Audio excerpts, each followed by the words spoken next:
Well, it happened. My hardcore Ironman died to a DC. I was in the Hellhound area of the Family Crest, and my internet went out for a full minute and I had no prayer points up. So, I died. Very tragically. So I had to change my name to something a little bit more suitable for this channel now. But I'm not going to start over. I thought about it for a while and I put a lot of effort into this account. It was just above 1000 skill total level, like 1070. I had a few quests done that are pretty annoying. So I thought about starting over, but I've gotten a lot accomplished and just doing everything that I've done so far over again. It would just be so demotivating, and even though my hardcore Ironman is dead, I still feel motivated for this account. I haven't done an Ironman before, so I'm still really motivated to keep on going with this account. So that's what I'm gonna do. There is some stuff I did before I died, so I'll be going over that stuff too in this episode. Alright, so I'm training random skills again. I started with Hunter, and I stopped at about level 15 to do Ruby Butterflies, I think they're called. But then I just switched over to fishing and then went over to the fishing trawler. I wanted to do the fishing trawler to get the full set of the fishing gear, just because I wanted to get it out of the way, and also the earlier I get it the better because it gives you XP bonus. The fishing trawler wasn't that bad. It was pretty annoying that I had to buy swamp paste from the shop nearby. I had to hop worlds in between rounds so I could go to shops where it had full stock, so I wouldn't have to pay a ridiculous price for about 50 of them. So I had to hop worlds in between games to buy like 200 of them and then go back to the fishing trawler before the next round started. So that was a bit annoying, but other than that, it was pretty easy, and yeah, it didn't take too much long to get my fishing outfit. So after that, I did Gertrude's cat so I could start raising kittens and then selling the cats for 200 death runes each. I wanted to do something AFK while I raised the kitten, so I just went to the Thizar city to kill the monsters there in safe spots so I could train my mage a bit while also raising the kitten easily.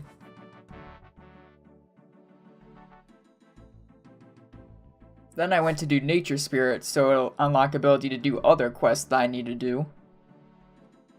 And then I went to do Fairy Tale Part 1. And for part of the quest, you need to get random items, and the items I needed included a nature talisman.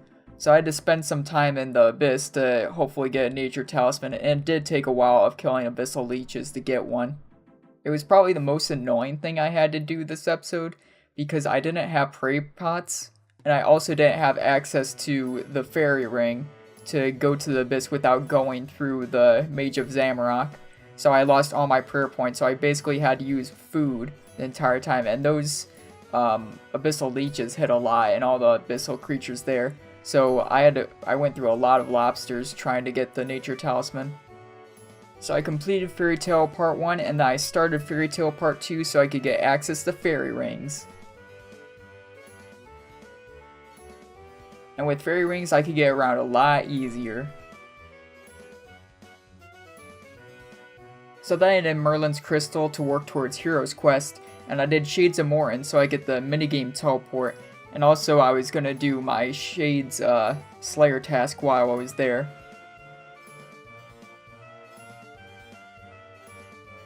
But another thing with Shades of Morton is that you can make the Serum 207, which is really useful for training Herblore on Ironman.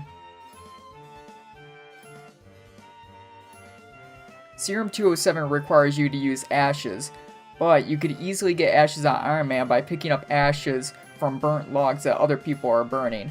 Even though you're an Ironman and other people burnt the logs, you could still pick up the ashes because the game created them, and it's kind of weird, but it works.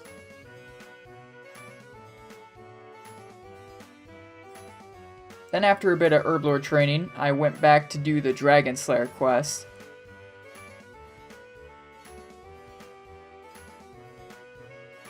And I was pretty scared of Evlarg at the time, but using Protect from Magic is actually very useful for Evlarg. There's not many resources to look up to see how effective Protect from Magic is from Evlarg, but it is pretty effective with the anti-Dragonfire shield.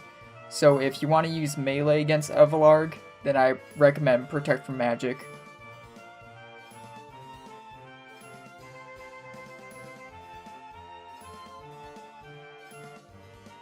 So, I finally finished Dragon Slayer and I can finally use a Rune Plate body.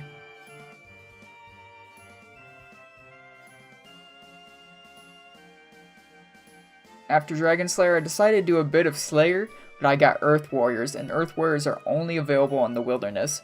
So it was a little bit scary, especially since I got tolly-blocked by someone near the end of my task, but I was able to get away easily because I just stood near the monkey bars the whole time, and I just ran away from them. It was pretty easy, so it wasn't that big of a worry, but I was pretty scared at the time.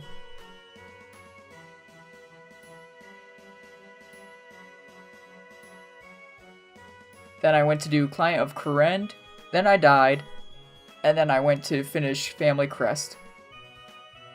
Family Crest is pretty important because now I could use the Goldsmithing Gauntlets to power level using gold ore at the Blast Furnace. I smelted all the gold ore I got so far from the Motherlode mine, and I also smelted all the steel bars that I had.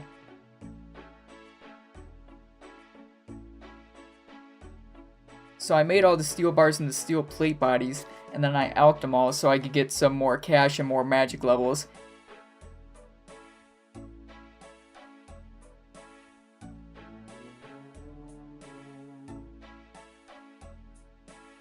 And then I used most of my cash for the fee to get all 3 of the steel gauntlets at once.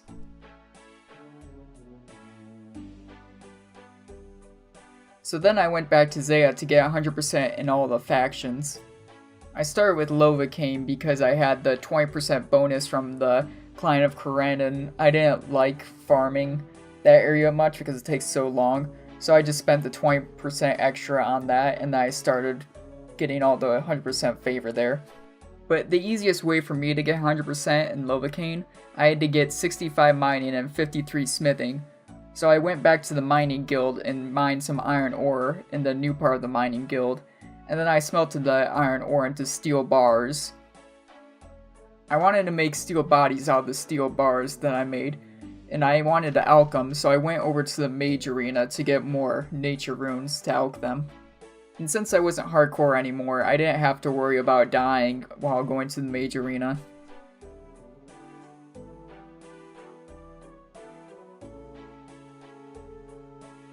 So I got my smithing up, I got my mining up, and then I started mining the whatever Lovacaine ore, wherever it's called. I smelted the bars of the Lovacaine ore, and then I made the Lovacaine bars into the armor pieces so I could turn those in for the favor. And that process takes a long time, especially if you do the tier 1 armor, which is the lowest level you get at 53 for a complete set. And it does take a long time. It was pretty annoying. But after the Lovacaine, I went over to the Sidious house, and I got 100% there, and that wasn't nearly as hard. I did the mess hall, and that's a lot of cooking experience while you're getting the favor, so that's really good for Ironman. Then I went to the Woodcutting Guild to buy a rune axe, and a lot of Ironmen don't know this, but you could buy a rune axe from the Woodcutting Guild. There's a lot of Ironmen that spend a long time trying to kill tree spirits getting rune axes, but in my opinion that's a pretty big waste of time when you could just go to the Woodcutting Guild to buy a rune axe. And then I spent a while AFKing training my attack and strength at the sand crabs. I got my attack up to 60 so I could use my dragon scimitar now.